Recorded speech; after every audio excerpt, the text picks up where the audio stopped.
NEET री exam को लेकर केंद्र सरकार और एनटीए की तरफ से बड़ी तैयारी की गई है। परीक्षा में किसी तरह की गड़बड़ी ना हो, इसके लिए सुरक्षा के व्यापक इंतजाम किए गए।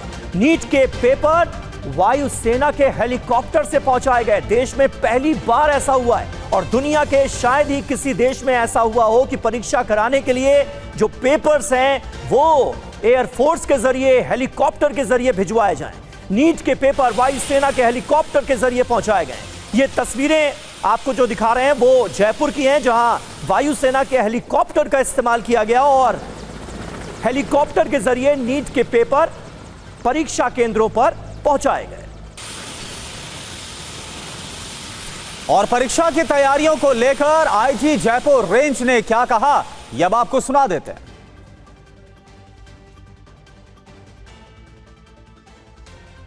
जितने भी परीक्षा केंद्र हैं सभी को अत्यंत संवेदनशीलता के साथ तैयारी में रखा जा रहा है। कोई भी पार्ट बिना सीसीटीवी कवरेज के नहीं है। प्रत्येक प्रक्रिया की वीडियोग्राफी हो रही है। प्रत्येक मूवमेंट को पुलिस एस्कॉर्ट कर रही है और उसके सुरक्षा का ध्यान रखा जा रहा है। जो भी शामिल लोग हैं परीक्षा में उन सभी का वेरिफिकेशन किया जा रहा है।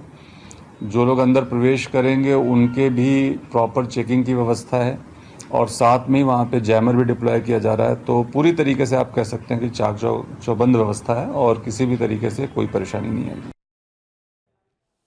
और आइए आपको सीधे लिए चलते हैं जयपुर, जहां से हमारे सहयोगी ध्वज आर्य इस वक्त हमारे साथ जुड़ गए हैं। और ध्वज जरा बताइए, क्योंकि इस बार तमाम तरह के एहतियाती कदम उठाए गए हैं। वायुसेना के हेलीकॉप्टर का इस्तेमाल किया गया है।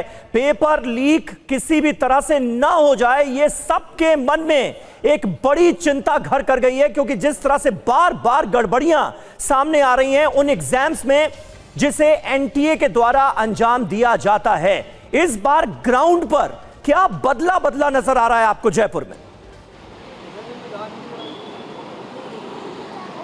बिल्कुल, देखिए तस्वीरें काफ़ी बदली हुई नज़र आ रही हैं और ये एक तरह से प्रशासन का भी री एग्ज़ाम है। हाँ। यानी कि ये मान सकते हैं जिस तरीके से प्रशासन ने तैयारी की है। राजस्थान की बात की जाए तो 2,09,000 परीक्षार्थी बैठेंगे आज जो है ये, और इसके साथ साथ में जो है 602 परीक्षा केंद्र बनाए गए। सबसे ज़्यादा राजधानी जयपुर में 106 परीक्षा केंद्र हैं। इनको लेकर तैयारियां पूरी की गई हैं। कल जयपुर एयरपोर्ट पर हेलीकॉप्टर जो कि वायुसेना का आया था और ये पूरी तरीके से एग्ज़ाम का जो पेपर है वो यहाँ पर दे के गए और उसके बाद में यहाँ से जो है एग्जामिनेशन सेंटर पर जो है कड़ी सुरक्षा के बीच में यहाँ पहुँचाया गया। एक एक जो सेंटर है उनके जो सीसीटीवी जो है वो पूरी तरीके से नए बदले गए हैं। एनटीए की तरफ से जो दीवार घड़ी है वो दी गई है, यानी कि इलेक्ट्रॉनिक गैजेट्स जो है पूरी तरीके से अलाउ नहीं होंगे और जो है बायोमेट्रिक की तरफ से उनका जो है चेकिंग की जाएगी। और आसपास के जितने भी इलाके के अंदर जो फोटोकॉपी की जो दुकानें हैं उसके साथ साथ में साइबर कैफ़े हैं उन्हें भी जो है पूरी तरीके से ताकीद किया गया है कि आज एग्ज़ाम के दौरान पूरे दिन बंद रखे जाएंगे। उसके साथ साथ में जैमर लगाए गए हैं और जैमर की जो रेंज है वो रेंज बताई जा रही है 50 मीटर के आसपास। यानी कि जो सुरक्षा के इंतजाम, कंट्रोल रूम बनाए गए अभय कमांड सेंटर से जो है तमाम सेंटर को जोड़ा गया। उनके सीसीटीवी फुटेज जो है वो पूरी तरीके से वहाँ से देखे जाएंगे, मॉनिटर किए जाएंगे। और ये जो तैयारियां हैं, ये तैयारियां एक तरह से इतनी ज़्यादा खास मानी जा सकती क्योंकि पहली बार ऐसा देखा गया है कि नीट के एग्जाम के लिए हेलीकॉप्टर यानी कि वायुसेना के हेलीकॉप्टर का प्रयोग किया जा रहा है। जिस आपने शुरुआत की थी ध्वज, वो बहुत इंपॉर्टेंट है कि ये प्रशासन का, एडमिनिस्ट्रेशन का भी एक तरह का री एग्जाम है। और इसमें एक लाइन और जोड़नी होगी ये कि इस री एग्जाम में गलती की कोई भी गुंजाइश है नहीं, इसीलिए ये व्यवस्थाएं आपको नजर भी आ रही।